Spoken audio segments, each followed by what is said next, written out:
everybody. Welcome to Understanding the Human Condition with Dr. James Flowers. I'm Dr. James Flowers, and today I'm honored to have Claudia Schwarz. And Claudia is a LMFT in California. And obviously, Claudia is also, I always get this wrong, Chief Clinical Development Officer at J. Flowers Health Institute. Claudia, I'm sorry I always get your title wrong because I just think you run everything anyway. Thank you, and so glad to be here. Thanks for taking time, because I know, like today, we were talking a few minutes ago, and you are booked back to back to back today, as you are almost every day. And so thanks for taking a few minutes out of your day to do this with me today. Absolutely. I'm excited. Yeah. So what we wanted to talk about, what Claudia and I wanted to talk about today, and Claudia wrote a wonderful article for our newsletter a couple of weeks ago about preemptively planning for holiday and New Year's resolutions, and not just waiting for the new year until January 1st to say, I'm going to have a New Year's resolution like 99% of the world does. And then they fail within, a few weeks, Claudia? Yeah, by February 1st. By February 1st. Gyms are packed and all of that. So what brought you to write that article and talk about these New Year's resolutions and kind of preemptively and early planning for those resolutions? Well, I think what got me started is hearing people talk about things happening during the holidays that are already stressing them out. So much stress with family, finances, people are eating and drinking more than ever because of holiday parties and things. And they know what happens at the end of the year. After New Year's comes the crash. So you have all the fun, but then comes the reality of the fallout. Sometimes January is very depressing too, because the holidays are over and suddenly you're faced with the reality of a new year. Where are we going from here? And that's when people make New Year's resolutions. I'm going to eat better. I mean, the top ones are always fitness, diet, losing weight, and then also finances. I'm going to get my finances in check because I spent too much money over the holidays. And then maybe family issues that they want to deal with now because of what happened during the holidays. So I feel like, just with my background and people that we talk to every day, you're setting yourself up for failure if you're waiting until that time, because it's already a difficult time. Why not start now to preemptively look at what are the issues I'm facing? So if you're already feeling like, wow, I know I'm going to need to lose some weight, I need to lose weight now, it's going to be that much harder, or I'm going to be that much further along in January, why not set some goals now? Why not set some financial goals now? And then also, when it comes to family relations and things, preparing so that you're over prepared and ready for things that may happen that you can already predict, so that you're not just dealing with the fallout later. Yeah, absolutely. It seems like to me, and I'm talking about business-wise here, because today we're talking about both personal and business, but from a business perspective, I think this applies as well. Because it seems like in October-ish time, mid-October, you start hearing people say, you know what, we're going to take care of that and look at that in the new year. And people will be planning for meetings, and they'll say, you know what, we're going to put that off until January. And new contracts, we're going to look at that in January. And businesses tend to do exactly the same thing. And I think that as a business person and as a practice owner and as therapists, when we're looking at our own private practice or even our treatment center practices, let's not wait until January. Let's start doing things now during the holiday season and actively participate in getting ready for the new year ahead of time, just like you said. Absolutely. I agree with that so much, especially when it comes to businesses. And one of the reasons they put things off is because things do get busy during the holidays. But then when you put all that off until January, suddenly it's overwhelming. It's completely daunting by all the tasks you put off, the people that you put off. And now you're scrambling and you're frenzied again. And you just came off of a frenzied holiday season. Yeah. So if you're planning ahead, really, I think businesses do need to look at things like budgeting, things they might put off till January for the year, to look at now so that you can roll into January with some of the things in place and feeling more confident and therefore less stressed. Because what's happening is you're creating more stress and anxiety by putting everything off until January. You know, another thing I see and have seen for 30 years, which I know you've seen the same thing in this business and world that you and I live in, is families and people who are going into recovery or feel like they need to have a family member help a family member get into recovery often say, you know what, I'll do that in January. I'll put that off until January. And they'll start that way back in October. And as November comes around, they continue to drink or use their substances or misuse their substances. And then December, they get stressed even more and it gets even more. And then in January, they may say, you know what, I'm just going to wait, right? And why not do it while the iron's hot? And why put off our personal health and wellness until January? I agree. I agree. I don't think people are doing themselves favors by putting off their health and wellness.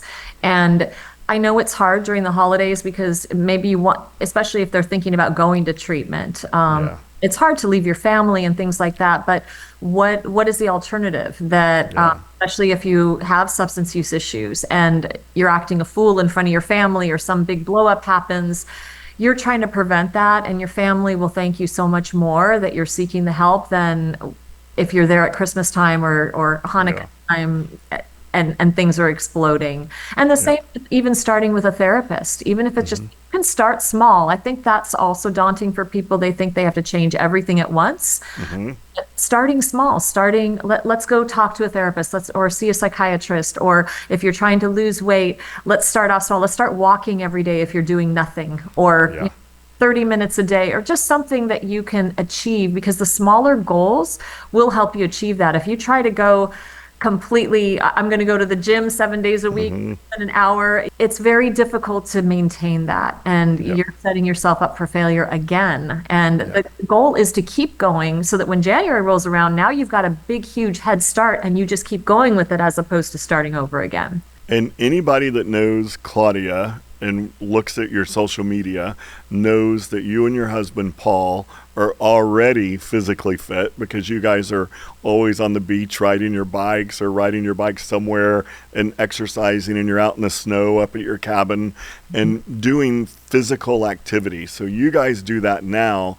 And how do you, being as busy as you are and you travel the world constantly, how do you and Paul maintain your physical level of health that you maintain without getting bogged down in the stress of the holidays? Well, that's a great question because I get asked that a lot too. And I don't have a lot of time to go to the gym or to work out the way I would like to, especially traveling. But don't ever discount walking. Walking is a great source of exercise. So I try to walk everywhere I can whenever I'm out somewhere. And I try to take the mornings early and walk for at least 4 miles. If you can't do that as a person, you think, oh gosh, 4 miles, I could never do Yeah. that. You'd be surprised how quickly you could reach up to 4 miles. I mean, it's like less than an hour that it takes me now to do a nice brisk hilly walk, which is Yeah. exercise. You burn calories, you're strengthening your body. So for me, that's what saves me. But I do have other colleagues that do utilize gyms and things like that when they travel, because for them, that's important to do strength training and things like that. So I think everybody's different. You don't have to follow someone else's protocol, but do what fits into your schedule. Because the walking also, particularly if I'm by myself, helps. That's my me time. I can think, I can listen to music, I can listen to podcasts, things I don't typically get to do. So you need to nurture and fulfill yourself in ways that keeps you going and makes you want to do that every morning. Yeah, absolutely. I remember when I was running marathons, it is during the fall and the holiday season was my favorite time because in Texas, of course, the weather starts to cool down a little bit. Thanksgiving rolls around and just the beauty of the trees finally turning here, like in late November, early December, is always so therapeutic to me. And that isolation time of running and exercising early in the morning and just appreciating the beauty and not putting off that activity because of our busy lives. And I remember recently, the last time you and I happened to be in London, I was by myself one day walking different places to meetings and what have you. And at the end of the day, I said, I wonder how far I walked today. It feels like I walked 10 miles. And I looked at my phone and I actually walked 6 miles in one day. And I was like, my God, it's easy to walk 6 miles in London before you know it. It is, it's true. And I think that finding creative ways, and they can be easy like that. Yeah. try walking those 6 miles in heels. Yeah, I cannot imagine. Yeah, right. So, Yeah, but it's all good, and it's nice to be outside. I think that's something too for people to remember is try to get outside if possible. yeah, Fresh air, nature, all of that. Even if it's just in your neighborhood, you don't have to go to the woods, or not everybody has the luxury yeah, of the mountains and things like that. yeah. And that's okay. You can enjoy your own backyard and be able to walk and see things and appreciate things for what they are. Yeah. And for people that are just starting, you came up with some ideas, and a couple of them are be practical and start small. And I know you've talked about it a little bit, but talk about both of those: being practical, starting small, and also don't procrastinate. Yeah, don't procrastinate by don't wait. Yep. Decide you're going to set this goal. This is what I'm going to do. I want to start tomorrow, and here's how I'm going to start. And by starting small, I just mean even with if exercise is your goal or losing weight, start by walking each day. If you're not doing anything, that's a great start. If you're already walking and you're not seeing results, okay, maybe you make an appointment to go see a doctor to talk about, hey, I've already been doing these things. I'm not losing weight. But starting off small, setting little goals, not setting a giant goal of I'm going to lose 20 pounds this month, Yeah. because unrealistic goals aren't going to be resolved. And if they Yep. are, you're probably not doing it in a healthy way either. So it's Right. really important to do it healthy. Same with finances, whether it be financial goals for your business or in your personal life. Make it realistic. It is the holiday time, and we want to spend more on people we love and colleagues we admire, things like that. But you also have to do it within your means, and it's okay to do that. And it's okay Yeah. to put some more thought into something that maybe is not quite as expensive or break your bank. But by starting small, I just mean if last year you gave out, some huge gift to some certain people and you can't do it this year, that's okay. That's okay. That's cutting back little by little. It's okay to start that way. But if you jump in it too much and then cut everything off and don't go forward, then it's just too Yep. much. It won't sit well with you. And then it's also not going to help you in the long run because you may revert right back to where you started. Yeah, I love what you said about starting small because, especially relating to myself about running, is when someone tries to say, okay, I haven't worked out in 2 years or a year. I'm going to go to the gym 5 days this week. And you go to the gym and you're tired on day 3, and day 4 it's even worse, and day 5 it's even worse. And then you say, ugh, I'll wait till Monday to go back. And then on Monday you're like, oh my God, I'm still sore. I'm not going to go. Or you actually pull a muscle running, or you pull a muscle at the gym and you just stop because you overexerted yourself too hard. So that's a great thought: is don't procrastinate, get started now, but start small. Yeah. Just, I always tell people to pace themselves. Mhm. I work with a lot of chronic pain patients, and, chronic pain patients are like, how am I ever going to go out and work in my garden, right? And I always say, you go out and you pull weeds, or you get your tools and you do one row on one day and stop. No matter how good you feel, just do that one row in the garden, or do 10 feet of it and stop for the day. Go Mhm. inside and stretch and be proud of what you did. And then the next morning, get out and do another 10 feet, right? And then the next day, do 15 feet. But really pace yourself in getting started again and setting goals for the new year. Another thing you talk about is being kind to yourself.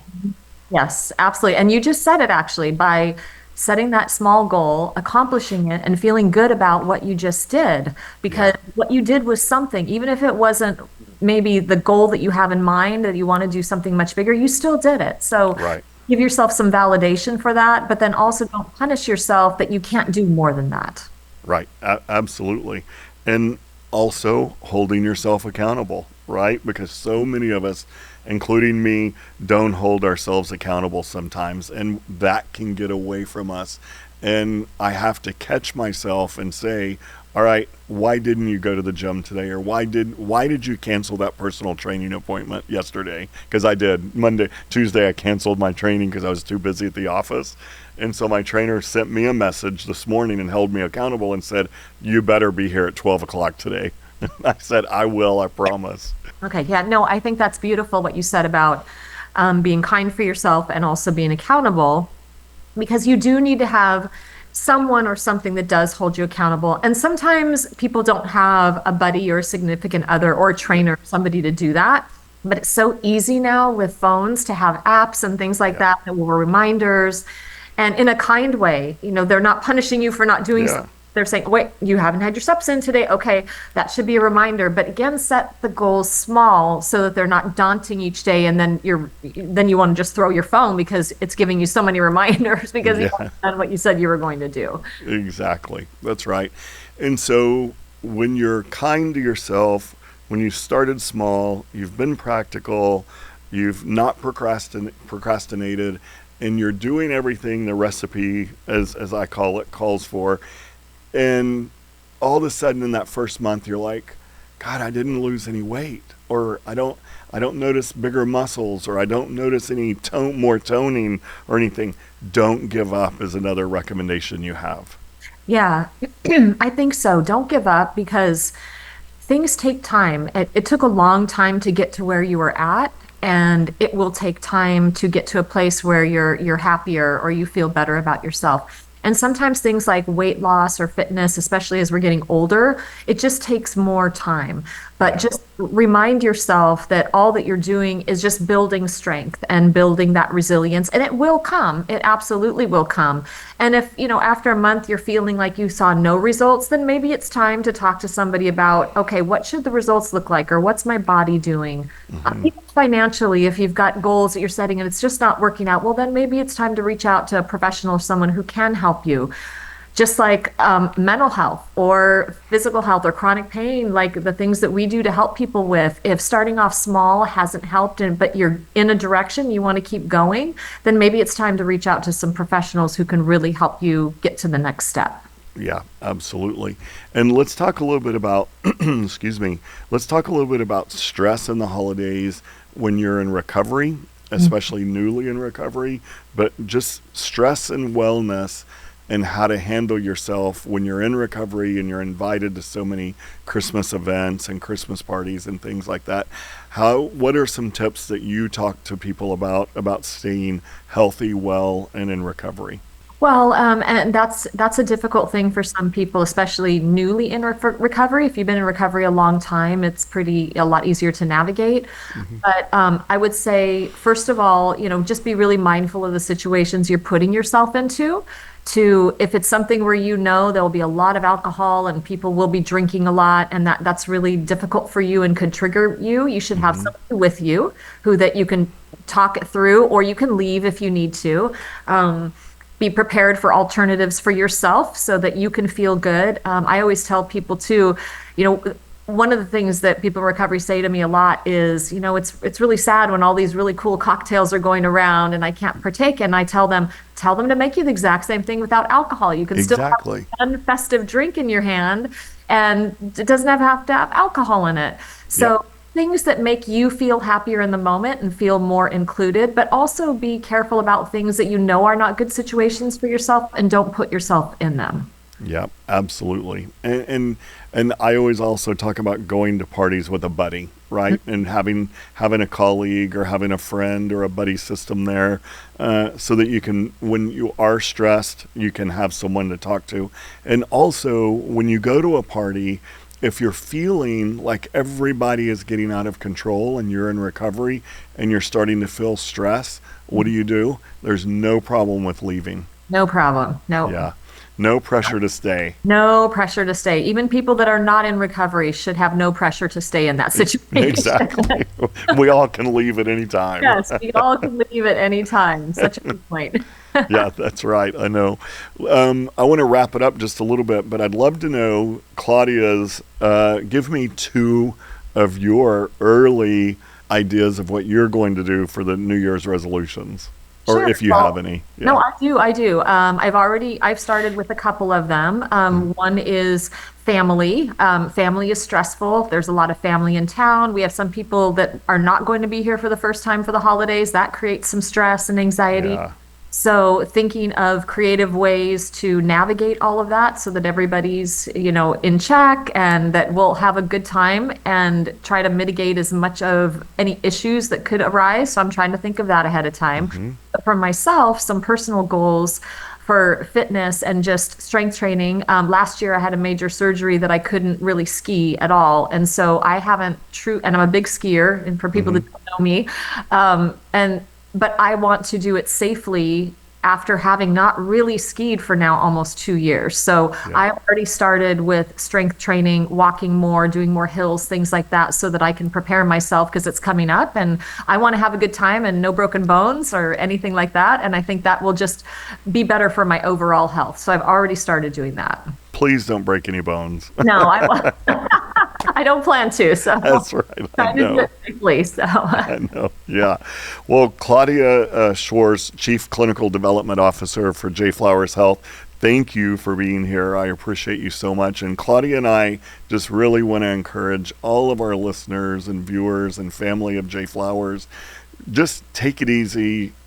Be good to yourself. Start small. Don't procrastinate. Start now and do things for yourself that make you feel better, and don't feel the pressure to do something that you don't feel better with. Right, Claudia? Well said. Yes. Yeah. Absolutely.